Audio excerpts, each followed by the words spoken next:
Kunoo harka fuunee daawwattoota keenyaa kun qophii ODM'dha. Qophii ODM har'aa keessatti gaazexeessaa ispoortii televezyiinii Oromiyaa duraanii obbo Addunyaan Gaasuun toorarraa qabaa. Yeroo ammaa kana keessatti namoota sooshaal miidiyaa kanaatiin waa'ee uummata isaanii dubbataa jiru hunda ibsaa turan keessaa obbo Addunyaan tokkodha. Obbo Addunyaa tole jettee miidiyaa kootti naa dhiyaachuu keetiif maqaa daawwattoota kootiin si galateeffadha. Atis naafeeruu keetii fi maqaa daawwattoota keetiin guddaa galatoomne. Ijoo dubbii gaaffiif deebii koo har'aa kana kan taatu barreeffama ati waggaa 14 har'aa jettee barreessite tokkodha. Mata duree sana jalatti wantoota baay'ee murteessoo ta'anii fi wantoota seenaawwan darban Oromoon keessumattuu dhiyeenya as bifa haaraatiin qabsoon Oromoo turteetti bubbulteetti. Haa ta'u malee waa'ee fincilaa diddaa garbummaa gaafa Oromiyaa keessatti dhufee as gatiin ta'ee fi adeemsi qabsoo bilisummaa Oromoo keessa deemaa as ga'e waan seena mataa ofii qabuuf ati immoo mata duree sana tuttuqnaananii miidiyaa qopheessitti ka'e. Kanaaf waggaa 14 har'aa jette sana attamiin yaadatta keessumattuu hiriyoota attamii yaadatta wanti immoo ijoo baay'ee ta'e immoo wanti tokko ka'umsa qabaa. Wanti amma har'a arginu kun hundumti isaa miidiyaan amma aniifati irratti waliin dabarsaa jiru kun sooshaal miidiyaan teknooloojiin hundumtuu ka'umsa qabaa. Fincilaa xumura diddaa garbummaa gaafa jennu ka'umsa mataa ofii ni qabaata. Mee haala sana attamiin duuba deebitee nu yaadachiista Addunyaa akka nama yeroo sana warra jalqaba wanta kana mataa kana walitti fidee tokkotti isinii maal yaadattu eenyu yaadattaa jaarmiyaa attamii yaadattaa hiriyoota akkamii yaadattaa wantoota waggaa 14 har'aa jettu kana wal qabsiiste har'a bara 2019 keessa jirraatan. Galatoomi mata duree kanarratti akkan waanan hubannoo qabu daawwattoota keetii fi kaasuun affeeruu keetii fi hiriyoota akkamii yaadattaa kan jette xiqqoo akkan duuba deebi'ee waan baay'ee na yaadachiisu na goote hiriyoonni yaadadhu hiriyoota lubbuun dhabne faatu fuuldura koo dhufu waggaa 14 har'aa sa'aatii kanatti sa'aatii amma aniif ta'e atiif ta'e nyaasuuf kanatti yoon dogoggoruu baadhe hospitaala Amboo balbala gubbaadhaan jira sa'aatii kanatti. Waggaa har'aa gara ganamaa sa'aatii 5 wayitti boleessa keenya jaagamaa dhabne. Jaagamaa fi kanneen biroo fa'i yaadadha waggaa 14 har'aa sa'aatii kanatti warri kaan warra qabsoo kana wajjin eegallee kaan mana hidhaatti dararama warra wajjin turre kaan immoo warra biyyarraa bahee daangaa qaxxaamuree biyya baqaa keessattis rakkoo adda addaa argan kan lubbuudhaan nu biraa wareegaman kan rakkoo garaagaraa wajjin dabarsinetu na fuuldura dhufaa. Kanaaf gamaan hiriyoota yaadadhuun kana gama adeemsa qabsootiin immoo waggaa 14 irraa wantin ani itti yaadadhu namni ilmi namaa waan tokko hin yaada. Namni dhalataa viizinii mataasaa hin qabaa. Dhaloon namaa kun immoo dhaloota viizinii mataasaa qabudha. Dhaloonni qubee dhaloota bilisummaa barbaadudha. Dhaloota kabajamuu mirga Oromoof Oromiyaa barbaadudha. Kanaaf dhaloonni kun immoo dhalatee waa baruu jalqabee raaceta qabsoo waan qabuuf gaafa barachaa dhufu seenaa addunyaa gaafa dubbisaa dhufu seenaa biyya sanaa gaafa dubbisaa dhufu haala Oromoof Oromiyaan itti jirtu gaafa hubataa dhufu waan tokko akka lafa kaa'uun isarra jiruu fi Oromoof Oromiyaan akkamiin akka gara fuulduraatti egereen maal ta'uu akka qabu wanti dhaabbilee fi namoota qabsoo Oromoo keessatti wareegama kaffalaa turan wanti lafa taa'ee jira. Kanaaf sana galmaan ga'uudhaa fi kutannootu ture. Kutannoon kunis hirmaannaa bifa adda addaatiin bifa bittinnaa yoo ta'uu baates bifa adda addaatiin dargaggoonni Oromoo qabsoo adda bilisummaa Oromoo jalatti hiriiranii qabsaa'aa jiru kun waan faaktii jirudha. Kanaaf yeroo sanatti waggaa 10 kana yaadadhu innan sitti amma kaase akka jirutti ta'ee waggaa 10 duubatti ji'a 5 ji'a 6 duuba yeroo sanatti barattoonni Oromoo yuunivarsiitii garaagaraa keessa jiran secondary school irra barattoonni jiran dhimma Oromummaadhaan yeroo sana mana barumsaati akka adabbiitti ari'amaa turan. Waggaa tokkoof waggaa lamaaf faashinii ture yeroo sanatti. Kanaaf namoonni hojii mootummaa keessa jiranis akkasumatti dararama adda addaa keessa turanii haa ta'uutii barattoonni kun baay'inaan naannoo itti dhalatan irraa naannoo barnoota irra turan irraa baqatanii magaalaa Finfinnee jiraatu turan. Kan yuunivarsiitii irraa ari'ames gara Finfinneetti siqeetu hojii humnaas kan hojjetu ture. Kanaaf akka carraatti kanatti fayyadamuu wanta nurra jiruuf fi hojiiwwan hojjechuu qabnu maaliif akka mana barumsaa sanarraa ari'ame marii garaagaraa ture jechuudha. Kanaaf hundumtuu dhaaba adda bilisummaa Oromoo jalatti amma mootummaan tokko shanee jedhee hojjetu kuni foormaatiin isaa jalqaba kan adda bilisummaa Oromoo ture. Shaniin ture kan qabsoon kan hidhamaa ture. Namni hunduu yaadata. Kanumallee akka qabsoo waan haajaa godhanitti fudhateetu mootummaan kuni tokko shaneedhaan amma bifa sanaan to'ata haala caasaasaa jiru. Kanaaf tokko shaneedhaan waan hojjetamu sun waluma ijaaruudha. Nama 5 taatetti ijaaramtaa waan biraa badaa gochuu hin dandeessu. So kanaaf maalinni wanti tokko akka naannootti wanti konkriit ta'e tokko waa hojjechuu qabna kan jennu yaannin ka'ee. Kanaaf immoo yaaddoon keenya guddaan maalinni yeroo sanatti waggaa 10 akkuma hundi keenya yaadannu adda bilisummaa Oromoo asumaraa jira. Reef gama Somaaliyaa irraan qaari'ee gara saraatti ce'ee waggoota muraasa reefu lakkoofsisaa. Dameen caasaa biyya keessaa to'atu naannoo Keeniyaa irra jira. Kaan gara Jarman kanarra ture. Jarmaniif asmaraatti qaamni deddeebi'u hin jira ture. Kanaaf uummata keessatti akka barbaadamutti waan sana caasaa sana cimsanii deemuu irratti hir'ina jira ture. Dhaabni fageenyarra waan jiruuf. Wanti jiru samma kana waan konkriit ta'e waan hin turreefi humni mana barumsaatti ari'ame kunis humni hojii mootummaarraa ari'ameedhuma akkasumatti jireenyuma dhokataa jiraatu kun silaa hojii addaa waan hin hojjenneefi maaliif yeroo keenya qabsoo irratti hin dabarsinu kan jedhu yaanni ka'ee. Kanaaf caasaan tokko akka bu'uureffamuu qabu irratti walii gallee caasaan kun mariin naannoo Finfinnee naannoo kiiloo 6 manan dabaabayii bakka jedhamu naannoo sanatti riyaa keenya tokko ture. Amma gara Hoolaandii jira nama guddataa Shubee jedhamu. Inni mana barumsaa Amboorraa ari'amee barataa sadarkaa 2ffaa barata ture. Namoonni garaagaraa turaniiru. Fakkeenyuma mucaa kana sii kaase malee. Naannoonni qubate kanattis mariin gaggeeffamaa ture. Achirraa immoo yeroo sanatti dhaaba obbo Bulchaan fa'aa hoogganan ofedin dhaaba jedhamu ture. Inni immoo akka tasaa ta'ee Gullalleedha waajirri isaanii. Kanaaf naannoo Gullallee kanatti humni kun wal arguun keenyas waajira sanatti wal argaa turre. Dhaabni ofedin kun waan tokko quba hin qabu. Garuu akkamitti nu hubata sitti fakkaatee akka qaama damee dargaggootaatti nu hubata malee akka dhaaba ciitawaa ta'e of ijaaruu tokkotti nu hin hubatanii sana fayyadamnee achitti dargaggoota ijaaruu caasaa adda addaa diriirsuu marii babal'aa gaggeessuu iddoon sun badaa nu fayyade jechuun hin danda'ama. Tarii Dr. Geetaachoo Jigiin amma gara Awurooppaa kana jiru yeroo sanatti hamma tokko waan kana quba qabu sirriitti guyyaa sanbataaf dilbata kana yeroo nuti marii kana gaggeessinu waajira isaa nuuf eeyyamaa ture. Yeroo sanatti dubbii himaa dhaaba kanaa ture.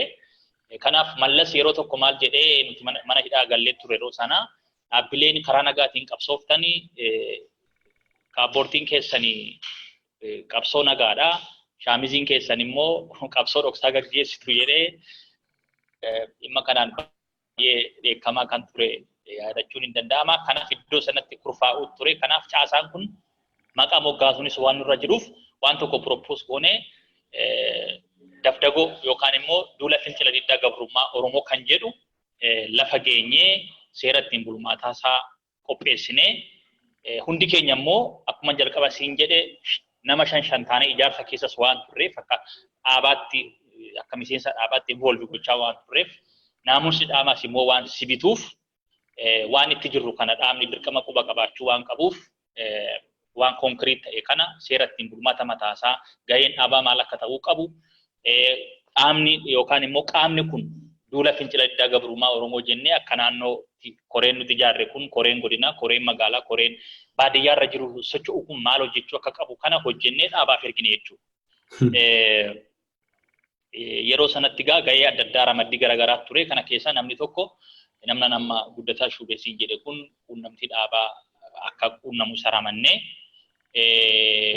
nama feesbuukii miti iimeelii isaa yeroo baay'ee kan ittiin namni dararamaa ture nama jajjaboo @yahoo.com gmail.com nama jedhamu kana quunnamaa ture inni immoo jechuudha. Kanaafuu akkasiin dhaabni gaafa waan kana argu hedduutti gammadee wantoota sirreeffamuu qaban tokko muuxannoo qaburraa gama security mootummaatiin dhimmoonni tokko akka nu saaxillee gorsa waan nuti dhaabaaf lafa keenye kanarratti ilaalee waan sirreeffamuu qabu tokkos nu dhaamee kanaan sana bal'ifnee itti adeemne jalqabuma gaafa egaa hammuma nutti mul'atu lafa keenya waan ta'eef yeroo sanatti nuti sadaasni sagal jechuudha akka koree sanaatti akka caacheffama fincila diddaa gabrummaa sanaatti sadaasa sagal Oromiyaa bilisoomsuu ture. Namni gahamuma waa beekuu yaada waan ta'eef sadaasni sagal 2005 sun caasaan kun caasaa godina Oromiyaa hundarra to'ate waan ta'eef koreen adda addaas godina adda qooddateetu maaneej godha waan ta'eef sadarkaa mootummaa humna mootummaa biillessinee sadarkaa fonqolcha naannoo Oromiyaatti gaggeessuudha kan kaayyeeffanne jechuudha. Maaltu ta'a sana booda kan jedhu wanti nuti beeknu hin jiru. Gahamuma beeknu yaadna waan ta'eef. Baay'ee bareedaadha. Egaa mul'anni namni bal'isee waa yaaduun yeroo sana keessatti hacuuccaaf roorroo bara sana keessaa maatte sana keessatti kan kana olii murtii jabaa barbaadullee murteessuu hin dandeessu ta'a. Sababiin isaa du'aaf jireenya gidduu dhaabbattaniiti kan jirtan egaa yeroo sana akkuma sila kaastee yeroo sana akka guutuu Oromiyaatti Oromoo kan dallansiisee du'a jaagamaa badhaaneeti ambotti. Riyaasaa isa qabuullee gadi duukaa jedhe tokkos mucaa gincee jechuun irratti rasaasaan ajjeesanii gaafa sana du'a biraa ture. Ajjechaan sun egaa Oromiyaatti illee babal'ateera. Na yaadadha yuunivarsiitii keessatti sababa sanaan kan ka'een barattoota baay'eetu barumsarraa ari'amee warra Oromoo fi Tigiree gidduutti Jimma keessatti keessumattuu Jimma keessa yeroo sana Jimma keessa ture yuunivarsiitii argaan ture wantoota fincila kanaa wal qabatee ka'ee aarsaa gurguddaatu kaffalamaa ture. Mee waa tokkotan si deebisa. Sadaasa sagal bara 2005 waggaa 14 darban kanaa yeroo kana nama 11 taatanii ijaaramtan kana.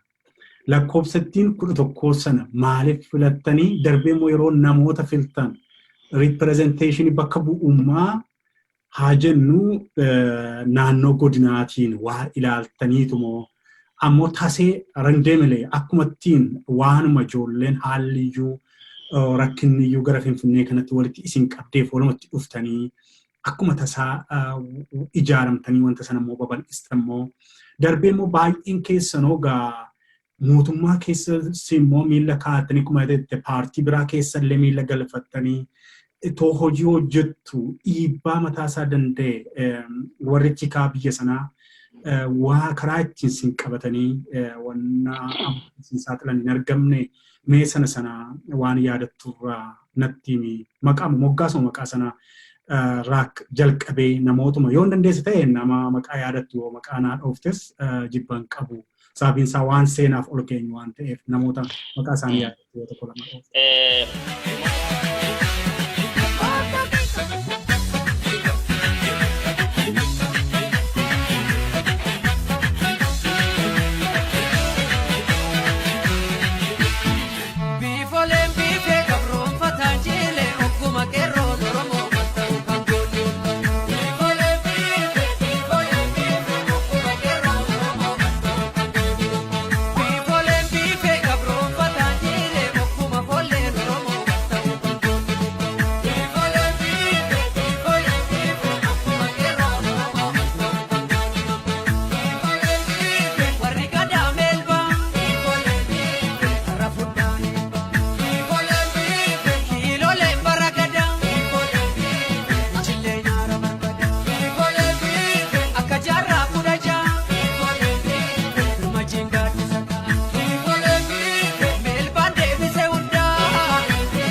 faaktiin jiru maal inni gaafa marii garaa gaggeessinu maali haa jennu opereeshinii kana maal haa jennu kan jedhu yaanni ka'e. Kanaaf hundi keenya assignmentii fudhannee galle maqaa moggaafnee walitti deebi'uuf jechuudha. Maqaa moggaafnee walitti deebi'uudhaaf adda gallee guyyaa 2 moo guyyaa 3 booda walitti dhufne. Gaafa walitti dhufnu hundumtuu maqaan adda dhufee maqaan dhufee booda maqaa kana yoo maqaa egaa rakkoon qabu nama mana hidhaa ture bayeedha waan ta'eef har'a jireenya mataasaa gaggeeffata. Nama Asfaw Waltajjii jedhamu nama jalduuti. Qabsoo keessa nama turedha. Nama baay'ee mootummaan daraaraa turedha. Maqaa kana Asfaw Waltajjiitu fidee dhufe. Guutuudhuma isaa gaafa inni fidee dhufu completely maqaadhuma kana raggaasifne jechuudha. Kan namoonni biraa fidanis tureera. Ani waanan fidee yaadadhu amma dhugaa dubbachuudhaaf. Maqaan kun akkatti mogga'ee har'allee maqaan kun guutummaa ton ta'in duula fincila diddaa gabrummaa Oromoo ture yeroo sana amma adeemsa keessa duula fincila diddaa gabrummaa Oromoo irraa duula fincilaatti keessatti qabsoo gaggeessaa turre. Isumti immoo amma immoo dhufee duula xumura gabrummaa irra jira jechuudha. Maqaadhuma kanatu haala yeroo wajjin deemaa jira waan ta'eef maqaa kana moggaasuu keenyatti rakkoon adda haa jiraatu. Jaallannoon nuti yeroo sana waliin turre warri lubbuudhaan wareegaman jiru warri darara adda keessa manadhaa keessa waggaa 10 sanaa ol fakkeenyaaf waggaa 6 waliin turre jiru. Warri har'a kaayyootti amananii kaayyoodhuma kanatti jechanii jiran jiru. Kaan immoo baay'ee soo ta'uu baate namni tokko lama namni faallaa qabsoo kanaas jira. Suni ideoloojiidha siyaasadha waan ta'eef kuni ilaalcha abbaati. Garuu deebi'anii qabsoo dhugaa kana otoo beekanii deebi'anii qabsoo irratti diina ta'anii diina wajjin hiriiruu irratti badaa wanti mul'atu hin jira. Garuu kana sana yoon jechuu baadhe akkasitti wal bira dabarra suni chaalenjiidhuma qabsoo keessa jiru waan ta'eef dhaloonni kun immoo dhaloota wal gorfatuu fi dhaloota kallattii tokkotti deemu waan ta'eef sana baay'ee kaasuun barbaadu. Namni har'a daandii irraa maqee boru deebi'ee dhufa waan ta'eef akkasitti lafa kaa'uun hin danda'ama waa'ee uumama maqaa sanaa fi jaallan kana. Garuu wanti baramuu qabu maalinni adeemsi kun adeemsa dhuma salphaatti miti kan nuti ilaalu. Adeemsuma waanuma namni yeroo sana walitti dhufnee waa hojjechuu waan qabnuuf waa uumnee adeemsa bal'aa adeemnee adeemsi hir'inni muuxannoo hin jiraataa humna tikaa kan kaafte kana waajjira mootummaa keessa taa'anii waan kana maaneej gochuun waliin hojjechuun tureera. Garuu rakkoon ture maalinni barreeffama ani gadhiise sana yoo argite seenaa 9 seenaa milkaa'ee fi seenaa butame yookaan immoo seenaa ganame jedhee maduree sarratti lafa kaa'eera. Maalinni seenaa milkaa'ee qabsoon sun raacinni sun kan bu'uureffame har'allee deemee sadarkaa kana ga'uu isaatti an akka nama tokkotti jechuudha. Jireenya mataa kootii hundeeffadhee jireenya gammadaa jiraachuun dhiisuu nan danda'a. Biyya baqaatti kan jirru. Garuu kaayyoon kun iddoo kana ga'uu isaatti fuulduratti maaltu jira inni jedhu wanti nutti mul'atu tokko hin jira. Iddoo kana ga'uu isaatti an akka nama nyaatee dhugee akka nama boqonnaa sammuu bara baraan qaba. Akka dhuunfaa kootti. Boqonnaa sammuu bara baraa nan qaba. Garuu fakkeenyaaf du'a jaagamaa kaasuu dandeenya. Akka sagantaa keenyaatti 9 sa'aatii 6 fi walakkaa irratti Ze'ool Oromiyaatti sa'aatii wal fakkaataatti falmii gaggeessuudha. Hiriira gaggeessuudha jechuudha. Eddasii amma sa'aatii wal fakkaataatti guyyaa wal fakkaataatti waamama hiriirri. Kun biraandiidha jechuudha. Biraandii guyyaa sana dhufeedha jechuudha. Garuu rakkoon hin turre humna tikaa kana miliquu maal kan ture walganuunis tureera. Walganuun tureera. Walganuu salphaan hin turre. Kanatu iyyuu har'a asirraan nu ga'e malee walganuun otoo jiraachuu baatee qabsoon akkatti dheeratu turte.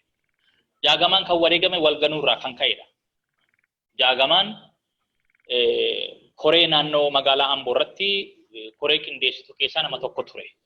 Ani jaagamaan akka boruu wareegamuudhaaf ramaddiitu ture. Koreen sentraalii irraa akka naannootti ture. Dhalataa naannoo sanaa waanan tureefani barreeffama korratti yoo argite namoota godina irratti ramadaman asirratti lafa kaa'eeraati. Keessumatti kaaba Shawaa, Baha Wallaggaa, lixa Arsii fi moor caalmaatti immoo lixa Shawaa naannoo Amboo dabalatee fi naannoo Harargeetti Baha Oromiyaatti Harargee irratti naannoo Awadaay kana irratti sirriitti lafa qabatee ture caasaan keenya jechuudha. Kanaaf xinnoo naannoon ammasiin jedhe kanatti deeggarsa gama adda bilisummaa Oromootiin argameen haga meeshaan hidhannoo haga boombii dhuka'uu haga maalii kun fasiliteet ta'eera jechuudha. Kanaaf naannoo waan akkasii fasiliteet ta'etti immoo koreen kunis qaamaan dhaqee waan sana maaneej gochuu qaba. Achitti argamee jechuudha. Akka ammaa kana feesbuukiin hin jiru, maalii wal arguun hin jiru. Even sagalee bilisummaa Oromootti ergaa himachuudhaaf beel sa'aatii wal beellamneetu sagaleen tokko yeroo sana kan ture Nuhaamii Biqilaa turte kan nufaana rakkachaa turte magaalaa Liverpool magaalaa Liverpool jirti natti fakkaata gara UK.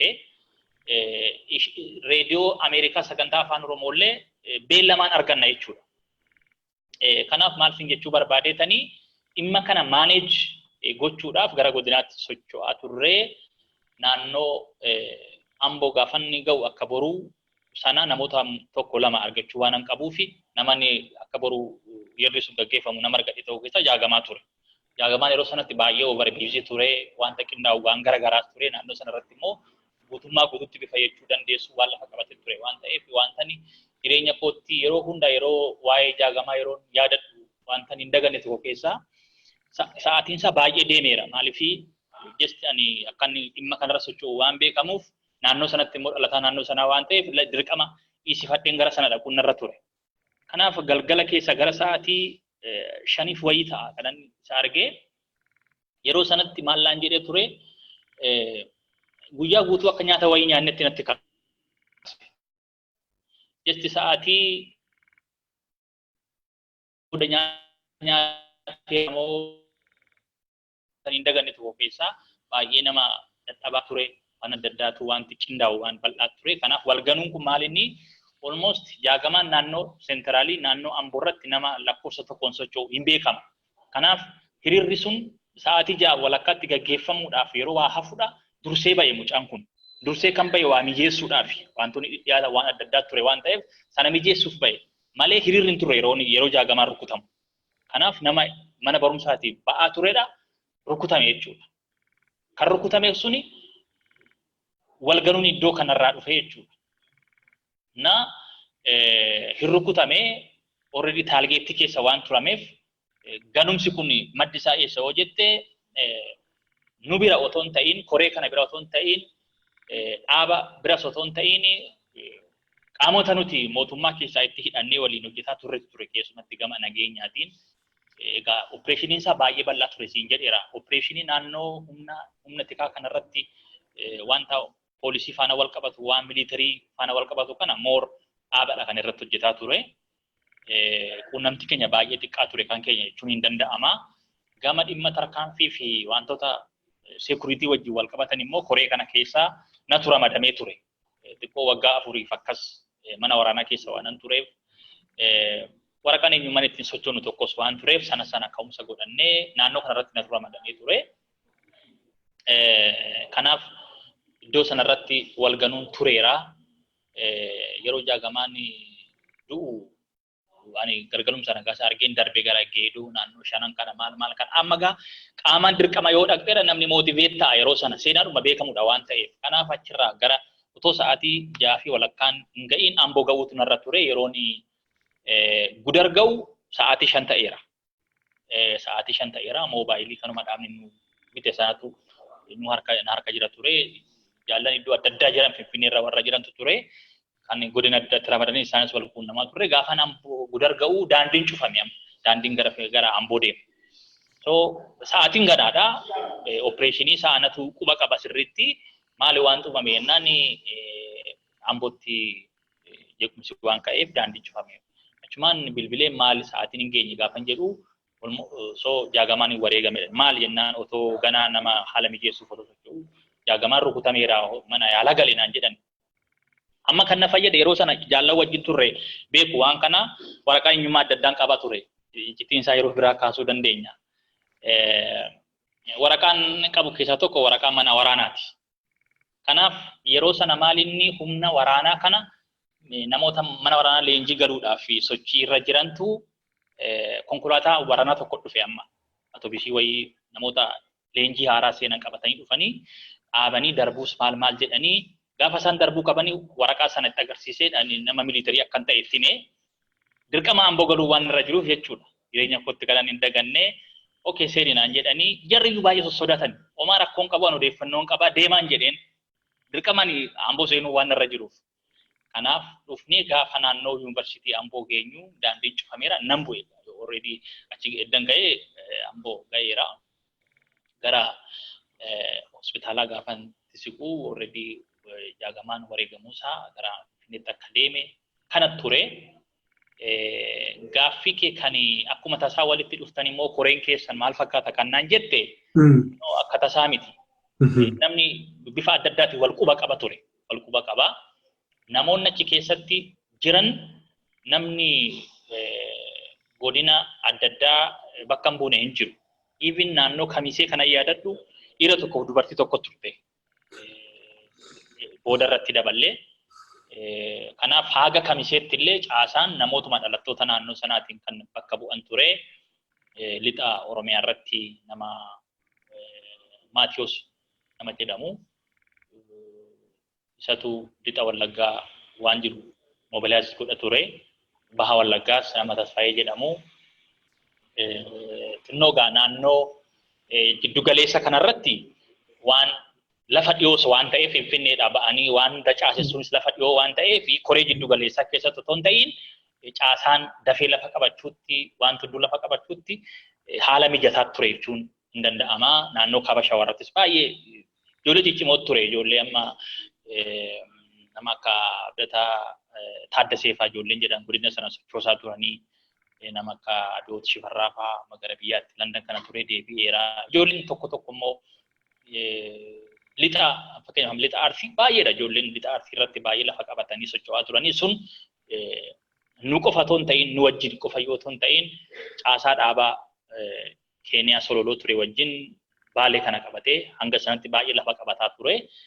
Kanaaf sun wal simatee yoo hundi dogoggoruu baadhe yeroo jalqabaatii fi Oromiyaa keessatti lagannaan gabaa kan jalqabe magaala Qarsaa kan jedhamtu Arsii keessatti yeroo jalqabaatiif seenaa qabsoo Oromoo keessatti kana yaadadhu lagannaa gabaa amma faashinii ta'e kana yeroo jalqabaatiif Arsii keessatti magaala Qarsaatti gaggeeffame. Ijoolleen naannoo sana baay'ee aktiiviidha. Ammallee baay'ee qabsoo irratti aktiivii ta'anii socho'aa jiru. Kanaaf wanti sun akkasitti ture dhaabni gammadaa ta'ee haga danda'ametti baay'ee barbaachisu meeshaa quunnamtii barbaachisu sappoortii gochaa ture. Haalli tokko tokko haalli quunnamtiin akka ammaa kana miti. Rakkoon tokko nuti ofii keenya maaneejii of goona. Ofii keenya of maaneej goona waan karoorfanne garuu waan hojjechuu karoorfine garuu dhaabaaf hin gabaafna. Yeroo tokko tokko immoo seera dhaabaa keessatti maanii dursa waan tokko riippoortii ta'eetu cuunfamee tarkaanfiin kunaa fudhatamu jedhama. Kun baay'ee qabsoo duubatti harkiseera jennee waan itti amanneef nuti waan itti amanne tokko hin raawwanna. Waan nuti tarkaanfii nuti fudhanne sanaaf immoo dhaabni beekamtii fudhatee akka qaama isaatti fudhatee riikooginaayizdii akka godhu ture mariinii fi murtiin ture. Kanaaf dhaabni waan fageenyaarra jiruuf uummata keessatti galee of ijaaree dafee lafa qabachiisuu irratti qaawwaa sana guutuudhaaf kan irratti hojjetame ta'uunsaa waan ifa galaadha. Hamma har'aatti jaallan yeroo sana godina adda addaa irraa dhimma kana walitti wal quba qabaataa kan turame kan mana hidhaatti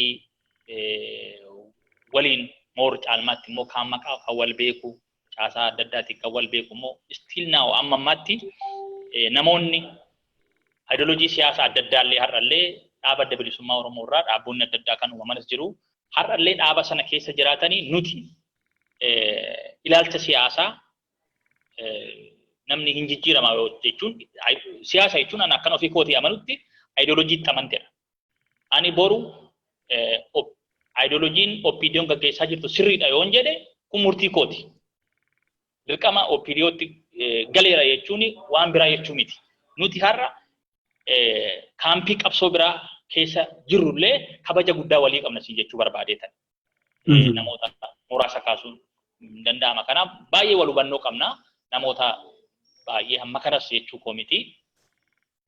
Akkasitti dhaloota qabsoo kana raacita lafa qabsiise qofa otoo hin ta'in dhaloota har'allee wal kabaju akka dhuunfaatti, akka maatiitti, akka hiriyaatti namoota hawwii gaarii walii qabnutullee jira.